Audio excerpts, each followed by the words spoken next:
Hey, Soul Warriors. As a conscious being, you've explored so many different spiritual tools and modalities, but have you fully utilized the profound wisdom of your soul's blueprint? This is your true North Star, drawing from other timelines, the guidance of your soul's counsel, and the contracts you entered in before arriving on this planet. Let's rediscover your innate power as a limitless creator to lead the extraordinary life that you came here to experience. Your soul blueprint holds all the frequencies you need and more. And this is why we call the entire Soul Intentions community the change makers, the bold thinkers, the risk takers, because we all know that at this time on this planet, everything is the densest it's ever been, the darkest it's ever been, the most chaos, the biggest transitionary period ever.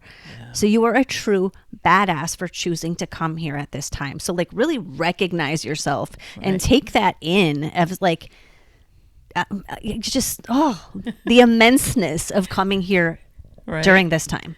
The willingness that we all have experienced to come here and do all this and really get to know our souls, our essence, our everything, because that's what it comes down to. So you have an oversoul. Pretend it's like your hand. Mm-hmm. And you're sending parts of your soul out into all these different experiences. Oh, your fingers. So this one's going to Earth. This one's going to another time period, because time is an illusion. Out into that. One's going up to the Pleiadians. One's going, all over any star system, universal, limitless amount of options that there are. They're all going out. When you come in, this soul blueprint is the imprint. It's all the soul codes. It's all the frequencies of what you've chosen and contracted to want to experience while you're here. The slice of personality, the lens that you've chosen to come in through. We can get into that a little bit. And also access and codes frequencies into all these other timelines that are happening at the same time. Right. I mean, just to go back into the things that we want to experience, I know for a fact that in a lot of my other timelines, I am male.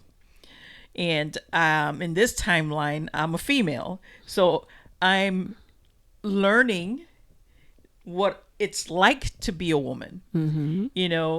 I exude a lot of masculine energy, but again, that's part of the whole gamut here. We have both. That's just the way it works. But I know that in this timeline, I'm here to experience what it's like to be in a woman's body, to what a woman, what a woman represents in this particular timeline. So it's been interesting to watch my life, if you will. Because I have some level of awareness of the other timelines and where I am male. I mean, I've had multiple people, that have done some energy work on me and tell me, this is how I see you. And it's very male. It's either usually Native American or some other culture. But it's interesting that in most of those timelines, I'm male, except for this one. Well, timelines in this realm, I guess, because you also have memory of a whole different universe, star system, like that. This realm makes zero sense in. Right. So this realm is this is all about duality. The black and white, the right and the wrong, and all that stuff. Mm-hmm. You come in here, the veil comes down, you forget all that wonderful stuff, and you start waking up and remembering. So when there's parts where you're getting stuck or you're feeling blocked or you're feeling kind of off on, why you came here, your mission to come here, this is when you can tap into your soul blueprint and find that frequency, find that information, find that anchor to anchor in everything from your oversoul here so that you can just blow those blocks away and start experiencing fully what this world has to offer. There's so much knowing, the gaps are gone, and how to proceed life. It's so much easier because I can feel the purpose. I don't necessarily know the purpose, but I can feel it. And that, with me, everything is energy. So I just, go towards it. And that's how it kind of works for me. I think it's super exciting. And if you can approach everything as energy is always neutral. The wisdom that you're getting is always neutral. Your oversoul, your soul counsel, you're not looking down and going, oh, they just said that and they shouldn't have, so they're wrong or they're bad or they're unworthy. Like there's no judgment with it. It all just is. So as you're going into situations, if you can just be like, okay, I'm here to experience this. And instead of stuff is happening to me, we always talk about embracing it's happening for me, but a whole other level of that is it's happening through me. Because you are a limitless creator in this planet. You can create whatever you want. So if you came in, let's just give an example. We all come from full, complete, unconditional love. Like the type of where you're standing in front of somebody and you're not feeling judged and you're feeling totally just seen and held and, equal. There's no hierarchy. Nobody has dominion over each other. You're just feeling a complete part of the whole. And you came here to feel what it feels like to be totally unplugged from that. And so maybe you have this sense of unworthiness or not feeling valued over here. And you start seeing all those experiences and it's like, okay, wow, I'm really getting this. But I'm starting to remember who I am as a soul, as a part of all that is. I'm starting to remember that unconditional love. So then you get to like kind of play with the duality of it. Like, oh, look at me over here being all like, oh, why did they do that to me? I'm so unworthy. And how silly that is. Like you can start seeing you getting caught up in the duality of the game as you start to step out of the game because now you understand how it's being played.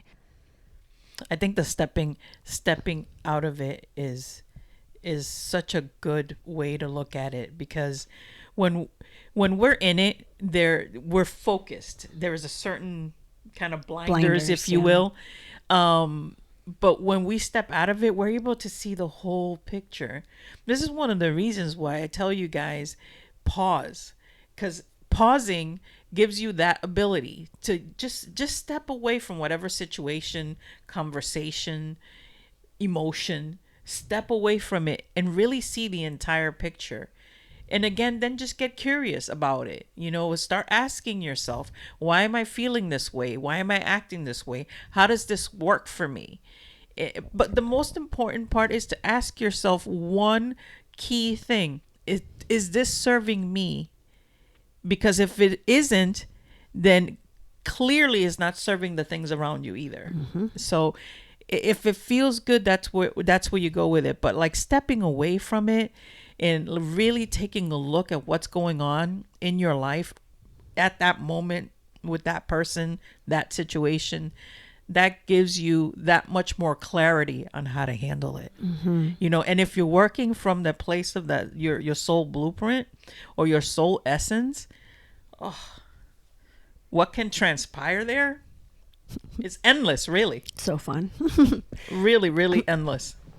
And what you're really talking about when you're talking about observing is awareness. So we always talk about, like you just said, ask yourself those questions, notice what's going on, be aware. The next step of that is, you mentioned this the other day, observing the observer.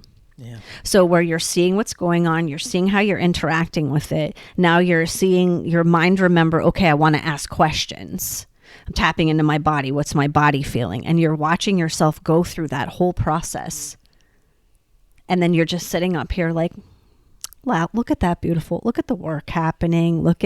I just love that for me. I love that just happened and I decided to do that. And, I tripped up there, but that's okay. Cause this is all like just learning and growing and integrating all these parts of me. It just observing the observer, if you will, stepping out into that higher frequency, plugging back into your oversoul, which, I mean, you're never disconnected to it, but you block it a lot of the times because of the veil. Yeah, for sure. And you're probably saying to yourself, well, how am I going to do that? I don't want to look like a loon. We're not telling you that when you're in the middle of something and all of a sudden you say, wait a minute, I need to step outside of myself right now. And ask myself some questions. Give me a moment. You can very well do that if you want to. But this happens automatically in your mind. You can visualize it. It happens instantly. It's like when you're asking Google a question and all of a sudden it comes back to you really quickly. It's the same. Our minds, our imagination, our essence, our ability to do things quickly in real time is there. So you don't have to do that. When I say pause, it's just take a breath. It takes no time whatsoever to take a breath. And we do it unconsciously pretty much. So just take a breath and let it mold really quick. And then you're able to just access what you need to access to proceed in the manner in which best serves you. It's that simple. It doesn't have to be this major thing, complicated, or anything weird that, or something that you might perceive weird, or that people will think of you in a weird way. It doesn't have to be like that. But it could.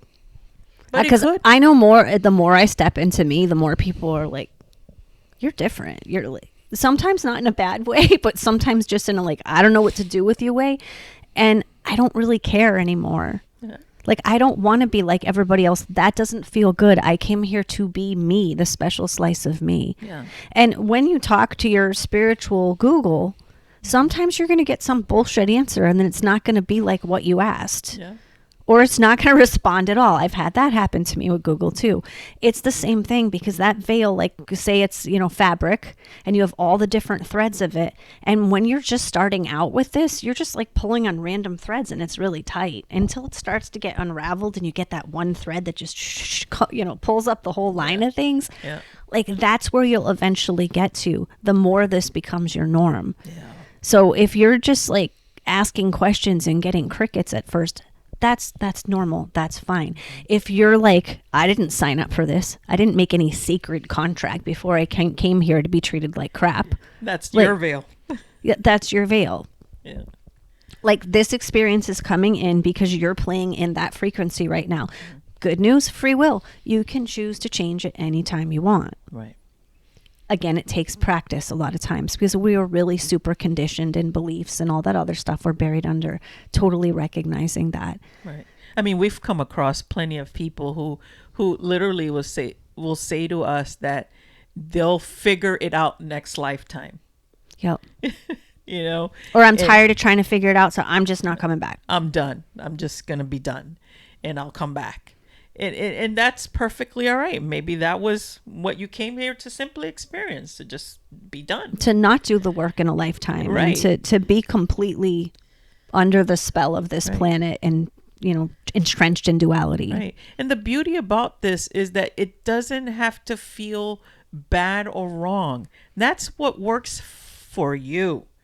And that's I really want to drive that home. When we're in our spiritual awakening and, really tapped into our soul blueprint and our soul essence, there's nothing there with duality. Nothing. There's no right or wrong. There is no good or bad. There's none of that.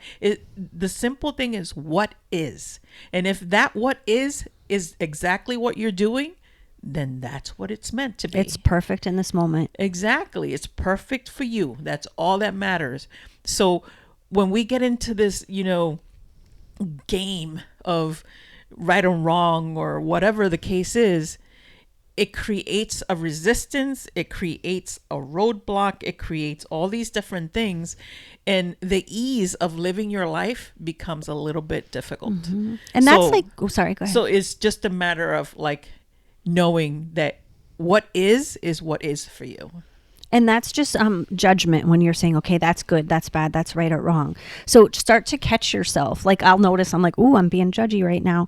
And I used to like, I don't want to be judgy. Mm-hmm. And don't want to, like, the whole don't stuff that doesn't fly energetically. They're just hearing judgy when that's going out into the universe. And that's what your mind is hearing, and your body and everything. So what I've shifted to that's really worked is, okay, I was just judgy right there, but hey, I just observed something. And then I noticed that I observed that. So I just became the observer of the observer. Yeah. So that was a win. And then I can laugh. Like, I'll figure out some way to just make myself laugh at how, like, silly that I had to take those 10 steps to get to here. But, laughter's really high vibe and high energy. So now I'm plugged back in to my soul essence. Yep. And I'm feeling good, instead of like putting shame or I did something wrong, like because I just said something was wrong. Like, then you're just applying judgment to judgment to judgment to judgment into an infinity. Yeah. Let's just keep it simple. It really is not that difficult. We just keep it simple. We keep our energies clear. We're connected to a soul blueprint. We're our essence, our sovereignty. We keep it simple. The minute a thought comes to mind of like, what are they going to think of me? Or am I doing this right? Am I acting the right way? The minute those questions start to come into play, you're starting to work your way into veiling yourself or resistance. Mm-hmm. So let's just keep it simple. I want to impress upon you that this life can be as easy or as difficult as you allow it to be. That's what it comes down to, So, and if you've been in allowing and surrendering and it still feels hard, yeah. I get that too. Yeah. I get that too, because it's a muscle you're practicing with. You're building. You're doing that, and there is some resistance that needs to be, some awareness that needs to come through. Or that's what you're here to experience too. Exactly. I mean, maybe you're here to experience resistance. So yeah. So you may look at it as resistance, and if that's not fitting and that's not something you can step out of, like that's a brilliant thing to step out of. But if you can't and that's not fitting, then choose a different type of energy. And how can you anchor into that? Exactly. We actually talked about that in yesterday's podcast, so we can link that above because it kind of gets into the nitty gritty of how to move that needle. So if we just look at each other as we're each here playing a part to get an experience, and then we're going back to all that is, we can maybe have a lot more compassion and understanding for ourselves and for other people. Don't hate the actor. You can hate the role they're playing in the time. But then you're loving that the actor came to choose to play that so we could all experience all the different aspects of ourselves. Cool. So talk to your soul council, meditate on your soul blueprint, ask your oversoul to download any blueprint, soul frequency, soul code that you can use right now in this situation to blast out blocks, or ask if that's the block you came here to experience, and then just dig into it. Find the joy in the nitty gritty, even when it's uncomfortable. Yeah, totally. So be sure to like and subscribe, leave us a comment, and that's it for us. All right. Be kind. Peace. Peace.